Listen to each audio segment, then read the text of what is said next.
नमस्कार, D5 channel Hindi देख रहे सभी दर्शकों का मैं विभोर स्वागत करता हूं। आज हम आए हुए हैं गंगोत्री धाम और हमने यहां पे गंगा मैया की पूजा करी है और हम आज आपको यहां का इतिहास के बारे में बताएंगे। गंगोत्री मंदिर भारत के राज्य उत्तराखंड के उत्तरकाशी जिले से 100 किलोमीटर दूरी पर स्थित है। पौराणिक मान्यताओं के अनुसार धरती पर मां गंगा का जिस स्थान पर अवतरण हुआ उसे गंगोत्री तीर्थ के नाम से जाना जाता है। गंगोत्री उत्तराखंड राज्य में स्थित गंगा नदी के उद्गम के रूप में माना जाता है। यह 4 धाम यात्रा का दूसरा पवित्र पड़ाव है, जो कि यमुनोत्री धाम के बाद आता है। गंगोत्री मंदिर हिंदुओं का एक पवित्र व तीर्थ स्थान है। गंगोत्री मंदिर भागीरथी नदी के तट पर स्थित है। यह मंदिर 3100 मीटर की ऊंचाई पर ग्रेट हिमालयन रेंज पर स्थित है। यह स्थान गंगा नदी का उद्गम स्थल है। गंगोत्री मंदिर भारत का सबसे प्रमुख मंदिर है। गंगोत्री में गंगा का उद्गम स्रोत यहाँ से लगभग 24 किलोमीटर दूर गंगोत्री ग्लेशियर में 4225 मीटर की ऊंचाई पर होने का अनुमान है। पहले तो यहाँ का जो परिचय है क्या है, गंगोत्री, जहाँ स्वर्गलोक से गंगा मैया इस पृथ्वी पर, इस धराधाम पर साक्षात अवतरित हुई थी, इसीलिए इसका नाम क्या पड़ा, गंगोत्री। और इसी स्थान पर भगीरथ राजा ने 5500 बरस तपस्या करके माँ गंगे को अवतरित करवाया, वो अपने पितरों के उद्धार के लिए। इसीलिए यहाँ पर गंगा मैया अवतरित हुई और मूर्ति रूप में यहाँ स्थापित हुई और जल रूप में यहाँ से गंगा सागर तक गई, जहाँ भगीरथ के पितरों की राख पड़ी हुई थी और उनके पितरों का उद्धार किया। ये यहाँ का मूल परिचय है। और गंगा मैया की यहाँ पे असीम कृपा है। क्या है, क्या कहते हैं कि दृष्ट्वा जन्म शतम पापम पित्वा जन्म शतम द्वयम स्नात्वात् पूजनात् विनश्यते अनंत पापम च तस्य मुक्तिर्निश्चिता। यानी कि गंगा मैया के इस स्थान पर माँ गंगे का दर्शन करने मात्र से 100 जन्मों के पाप नष्ट हो जाते हैं। यदि आपने एक आचमन गंगा जल पिया तो गंगा मैया 200 जन्मों के पाप नष्ट करने में सक्षम है। और यदि आपने स्नान पूजन विधिवत गंगा मैया का श्रद्धापूर्वक किया तो अनंत अनंत इन्फिनिटी अनंत पापों को नष्ट करने में सक्षम है। कहा जाता है कि इस जगह पर शंकराचार्य ने मां गंगा देवी की एक मूर्ति स्थापित की। जहां इस मूर्ति की स्थापना हुई, वहीं गंगोत्री मंदिर का निर्माण गोरखा कमांडर अमर सिंह थापा द्वारा 18वीं सदी में करवाया गया। पंडित जी, ये चरण पादुका का भी बारे में बताइए जी। ये चरण पादुका दरअसल यहाँ पे मंदिर के अंदर प्रवेश सिर्फ पुजारियों के लिए है। और एक हमारे जो शंकराचार्य गुरु शंकराचार्य होंगे वही मंदिर में प्रवेश कर सकते हैं। और यह पुजारी जो वर्णित लोग होते हैं, हम पे वर्णित है, हम लोग साल भर के लिए पूरे वर्णित होते हैं। हम लोग कहीं बाहर न किसी के यहाँ खाना खाते हैं, न होटल में कहीं पानी पीते हैं। हम अपने हाथ से जल भरेंगे, अपने हाथ से बनाएंगे, खाएंगे, या अपनी लंगर में, जहाँ जो ब्राह्मण की लंगर है उसी में पाते हैं। तो हम लोग बंधन में रहते हैं पूरा एक साल, पूरा जो पुजारी लोग पूरा साल भर बंधन में रहते हैं और वही प्रवेश करते हैं। उनके अतिरिक्त तो कोई प्रवेश नहीं कर सकता। इसलिए यहाँ पर व्यवस्था के लिए कि श्रद्धालुओं के मन में यह रहता है कि हमने गंगा मैया को स्पर्श नहीं कर पाया, तो इसलिए गंगा मैया की चरण पादुका लाके यहाँ पर स्थापित की जाती है। और आप उसको टच भी कर सकते हैं, उसका पूजन कर सकते हैं, उसको अपने हाथ से श्रृंगार करा सकते हैं। इसीलिए गंगा मैया की चरण पादुका की व्यवस्था यहाँ पर रखी है। गंगा मैया के साथ कई मूर्तियां हैं, उनके बारे में बताइए। अब गंगा मैया के साथ में गंगा पंचायत में जो मूर्तियां स्थापित हैं, सबसे ऊपर विग्रह में गंगा मैया चतुर्भुज में है। और उसके बाईं साइड से शुरुआत में जाह्नवी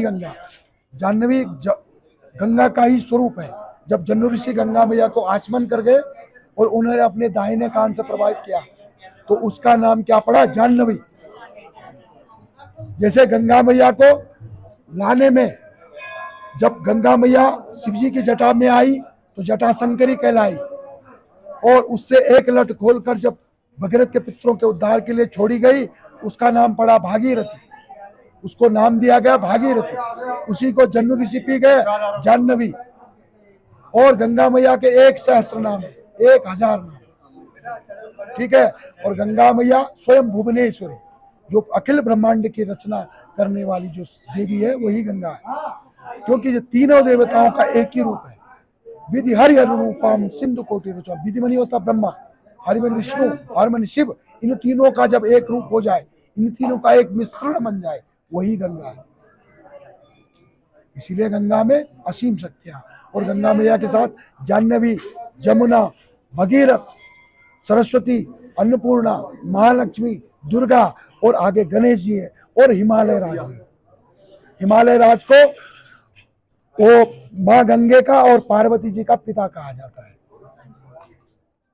ठीक है। तो इसीलिए वो हिमालय राज भी यहाँ पे स्थापित है, और अखंड दीपक है साथ में, जो 12 महीने जलता है।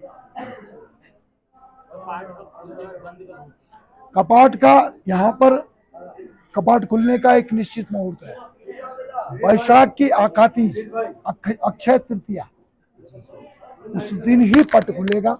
निश्चित जब भी कभी आए, वो तारीखों में बदल सकता है, लेकिन जो तिथि में है अक्षय तृतीया, जिस दिन भी होगा उसी दिन कपाट खुलता है, और बंद दीपावली के दूसरे दिन, भैया दूज के दिन बंद होता है। गंगोत्री मंदिर की पौराणिक कथाओं के अनुसार भगवान शिव जी इस जगह में अपनी जटाओं को फैलाकर बैठ गए और उन्होंने गंगा माता को अपनी घुंघराली जटाओं में लपेट लिया। और यहाँ पे कोई ऐसी भी मूर्ति है जो कि 6 महीने यहाँ पे रहते हैं और 6 महीने नीचे गाँव में रहते हैं? इसकी जो बाहर से जो माता जी का भी जो स्वरूप देख रहे हैं, वो जो सुसज्जित है श्रृंगार रूप, ये जो श्रृंगार है, यही गंगा मैया की डोली में बैठकर सरस्वती जी की मूर्ति और अन्नपूर्णा जी की मूर्ति, ये 3 मूर्तियां यहाँ से गंगा मैया की नीचे वापस मुखी मठ में जाती है। और मुखी मठ उखी मठ तो वहाँ हो गया केदार में, और जोशी मठ बद्रीनाथ में, और खुशी मठ यमुनोत्री में। तो यहाँ पर मुखी मठ, तो मुखी मठ में जाती है। 6 महीने गंगा मैया की सीजन में यहाँ ग्रीष्म काल में यहाँ पूजा होती है, और शीतकालीन नीचे मुखी मठ में होती है। वहाँ पे भी रोज दर्शन होते हैं। वहाँ 12 महीने का मंदिर खुला है। वहाँ आजकल जाओ, हरसिल से 3 किलोमीटर अंदर गाड़ी जाती है, वहाँ जा सकते हो, दर्शन कर सकते हो, बहुत अच्छा दर्शन होगा। और वहाँ की छटा तो यहाँ से भी सुंदर है, क्योंकि 6 महीने यहाँ बर्फ ज़्यादा गिरती है, संसाधन अच्छा नहीं है यहाँ पे। बाद में तो 1 घंटा केवल धूप आती है, शीतकालीन में तो यहाँ पूरा पानी वानी सब जम जाता है। तो इसलिए उस व्यवस्था के लिए 6 महीने गंगा मैया की पूजा वहाँ किया जाता है। और गंगा मैया का जो अंदर, इसके अंदर पाषाण मूर्ति है, वो यहीं पे स्थापित रहती है, जो असली पाषाण मूर्ति है। उसका दर्शन अक्षय तृतीया से गंगा सप्तमी तक, गंगा मैया का जन्मदिन होता है अक्षय तृतीया से 4 दिन के शुरू में, और दीपावली के दूसरे दिन, जिस दिन गंगा मैया की डोली जाती है, उस दिन दर्शन हो पाता है। उसको कहते हैं निर्वाण दर्शन। यहाँ पे भूकंप भी आते होंगे? भूकंप तो आते रहते हैं, कई बार भूकंप आए। 94-91 का भूकंप भी हमने देखा, और उससे पहले भी सबसे बड़ा भूकंप एक संज्ञान में जो आता है वो तो 1802 में आया था, जब कई बस्तियां यहाँ उजड़ गई। मंदिर टूटते रहते हैं, फिर बनते रहे। ये मंदिर तो लगभग अभी से 120 साल 22 साल पुराना मंदिर है। इससे पहले छोटा और एक मंदिर था, फिर जो काजी अमर सिंह थापा ने बनाया, ये जयपुर राजा ने बनवाया, सवाई मान सिंह ने। और उससे पहले काठ के, लकड़ी के, देवदार की लकड़ियों के हमारे बुजुर्गों ने बनाते रहते थे, बिगड़ते रहते थे, बनाते रहते थे। तो यहाँ तो हजारों साल से एक परंपरा चली आ रही है।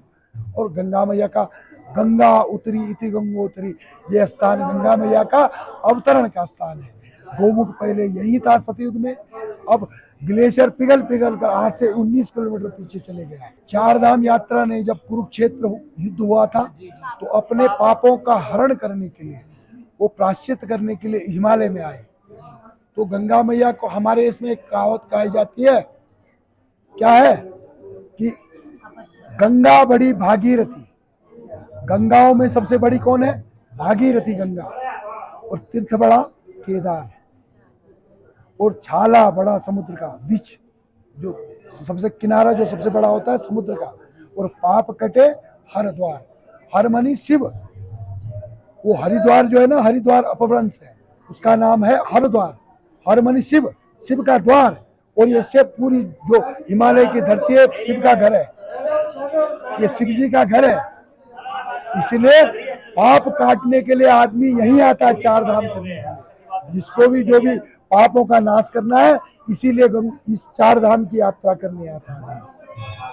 ये हिमालय के जो चार धाम है, इसी में जो है पापों का विमोचन होता है। प्रत्येक वर्ष मई से अक्टूबर के महीने के बीच पवित्र पावन गंगा मैया के दर्शन करने के लिए लाखों श्रद्धालु चार धाम यात्रा में से गंगोत्री दर्शन के लिए आते हैं। अगले एपिसोड में फिर हाजिर होंगे, तब तक के लिए नमस्कार।